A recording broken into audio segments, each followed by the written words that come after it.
Tonight,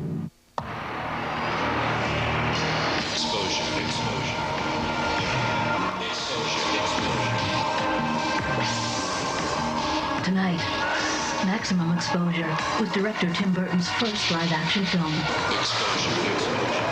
I still look back on it and I'm kind of amazed that it happened.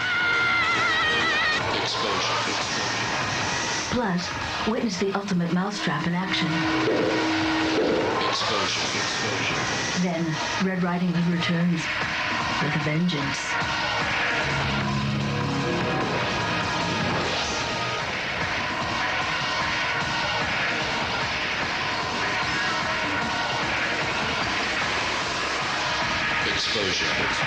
Sci-Fi short film program. We begin tonight with To Build a Better Mousetrap from writer-director Chris Leone. As a visual effects animator with Digital Filmworks in Hollywood, Chris has worked on the feature films A Midsummer Night's Dream and The Crow, Salvation, as well as TV's The X-Files. To Build a Better Mousetrap is about the mousetrap of tomorrow. It's kind of a classic cartoon setup, you know, the mice, and instead of a cat, there's a robot. But there's probably even been mice versus robot cartoons before, you know.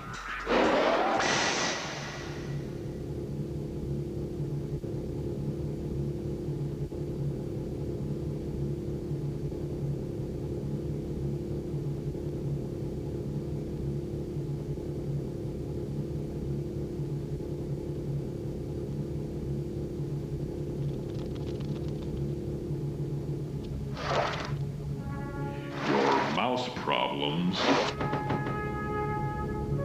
are over.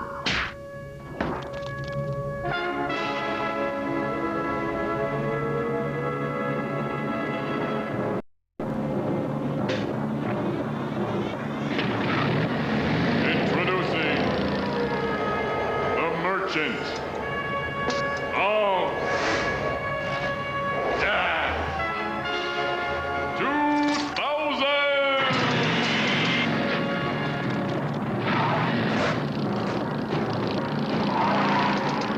Merchant of Death seeks out mice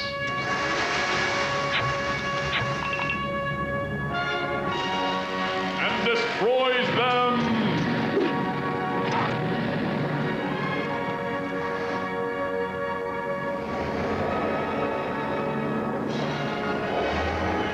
Let all mice beware.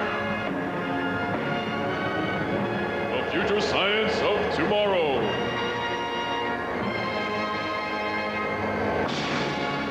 Blackfire Industry.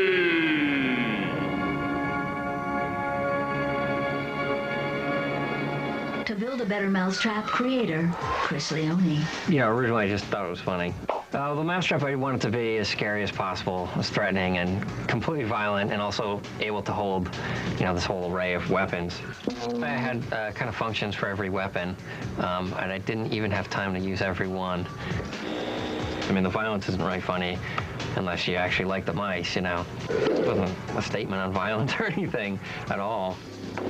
You know, it still cracks me up, you know, when the mouse gets his head cut off. I mean, there's no kind of overriding joke. Next, Tim Burton's first live-action film, a twisted tale of a boy, his dog, and the mysteries of science. I've always feel very calm and emotional in graveyards. Frankenweenie lives when exposure continues. Exposure.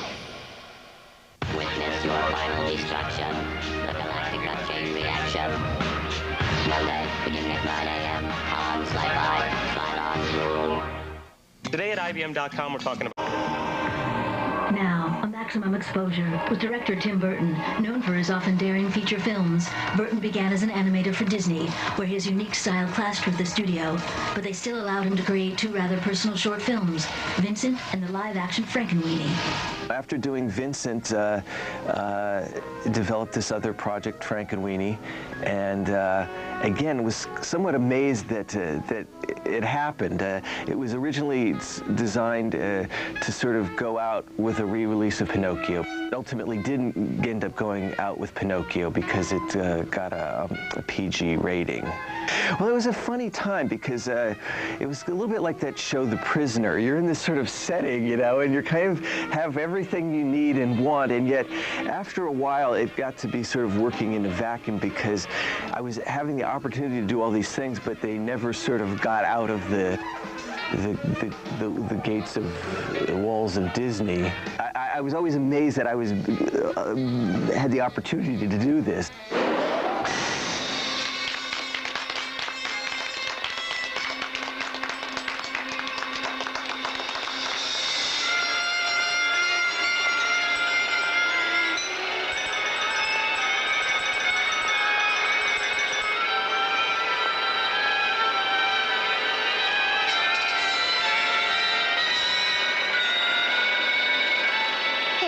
Looking for those pot holders.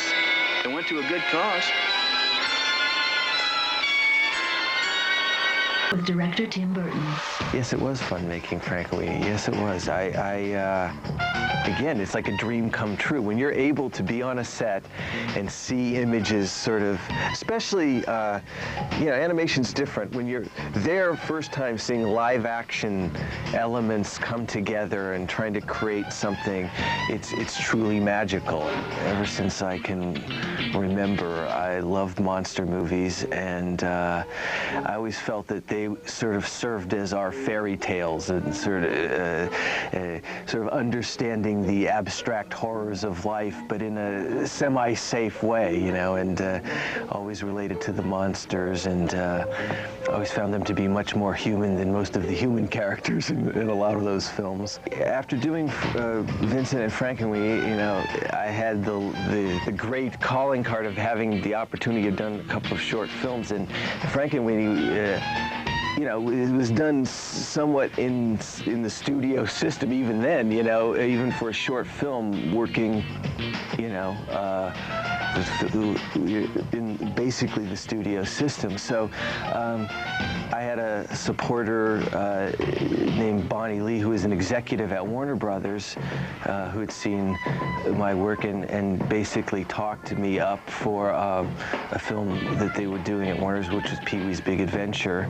She talked me up for that, and Paul Rubens and the producers saw it, and you know, it's probably been the easiest job I ever got, including restaurant jobs.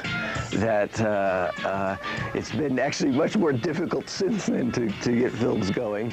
So I felt, again, I was extremely lucky, and again, to this day, it's still, when people ask me, like, well, how did I get into films, I still can't quite answer it. Grandma, what big psychological problems you have. Red Riding Hood as envisioned by the demented. When exposure returns. Exposure. Witness your final destruction. The galactic nut chain reaction. Monday, beginning at 9 a.m. on Sci-Fi. Channel.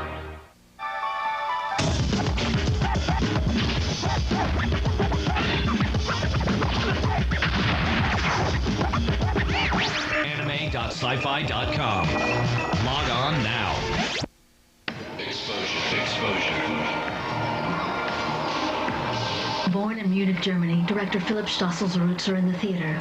Throughout the 90s, he gained fame as a renowned scenic, graphic, and costume designer. He's directed music videos for Rammstein, Faith No More, and Madonna. Here is the award-winning Pretty When You Cry by Vast.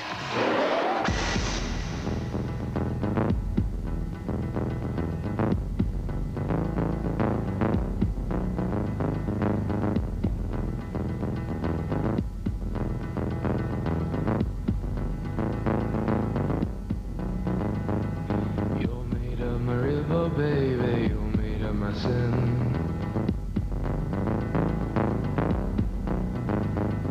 And I can't tell where your last ends and where your love begins. I didn't wanna hurt you, baby, I didn't wanna hurt you. I didn't wanna hurt you, but you're pretty when you cry.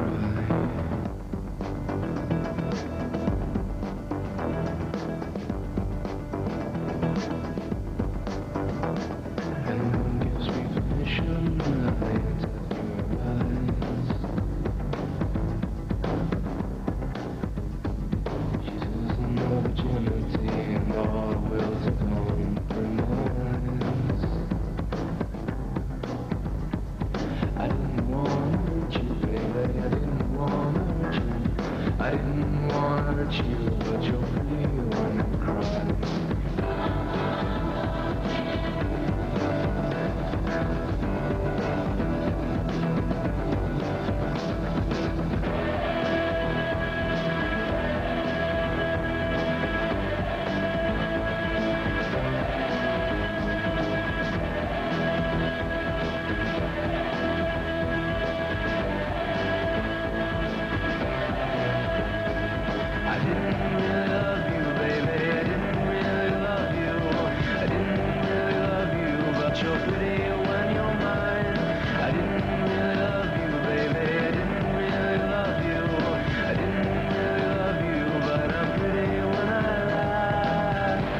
Expose the world to your cinematic creations. Send all animated and live-action short films to Sci-Fi for possible on-air exposure.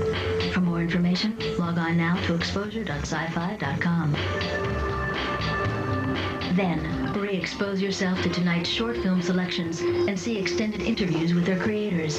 Join us each week for more fantastic visions of the future and beyond on Sci-Fi's cutting-edge filmmaking forum, Exposure.